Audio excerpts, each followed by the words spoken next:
ফেরেশতাদের কাবা বাইতুল মামুর 7 আসমানের উপর। এটা কত বড় শোনেন। বিষ্ণু বলেন প্রতিদিন এই আল বাইতুল মামুর ফেরেশতাদের মসজিদে 70,000 ফেরেশতা ইবাদতের জন্য চান্স পায়। একবার ঢুকে যে বের হয়ে যায় কিয়ামতের আগে দ্বিতীয়বার আর তারা চান্স পাবে না।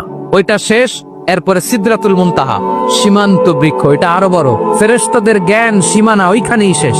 এর উপরে কি হয় ফেরেশতারা আর জানে না। সিদরাতুল মুনতাহার এরিয়া শেষ, এরপরে শুরু হয় আল্লাহুল মাহফুজ, কোরআনের বাড়ি। এটা মিন দুররাতিন বাইদা, সাদা ঝকঝকে ডায়মন্ড দিয়ে আল্লাহ বানাইছে। আমাদের সবার তাকদীর ভাগ্যলিপি ওইখানে লেখা। ওইটা শেষ, এরপরে শুরু হয় লা জামান লা মাকান এরিয়া। ওইখানে কোনো জামান নাই, মাকান নাই, no time no space area শুরু। ওইখানে কুরসি, যেখানে আল্লাহ পা রাখেন বা কুদরতি পা রাখেন। বড় রাজা বাদশারা সিংহাসনে বসে পা রাখে একটা টেবিলের উপর, শাহী টেবিল, ওইটার নাম কুরসি। আল্লাহ বলে ওয়াসিআ কুরসিয়ুহুস সামাওয়াত ওয়াল আরদ। আল্লাহর এই কুরসিটা এতক্ষণ যা বললাম এই সবগুলার চাইতেও বড়।